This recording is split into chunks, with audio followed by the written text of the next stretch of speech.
Не просто игра, а платформа для развития лидерских качеств и патриотизма. «Зорница 2.0» состоялась в Мегино-Кангаласском Улусе.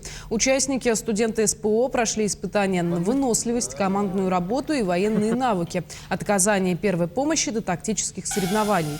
Наставниками выступили ветераны боевых действий. Они передали участникам знания и навыки, формируя чувство ответственности и уважения к истории страны.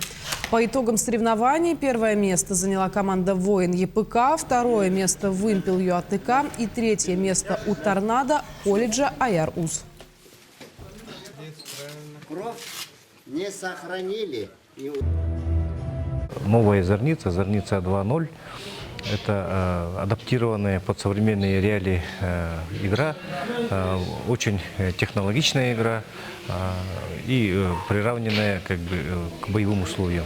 В оригинальной «Зорнице» у нас существует 19 дисциплин, 19 состязаний различных видов. В судейской команде присутствуют участники специальной военной операции, люди, которые реально видели все это, через себя прошли.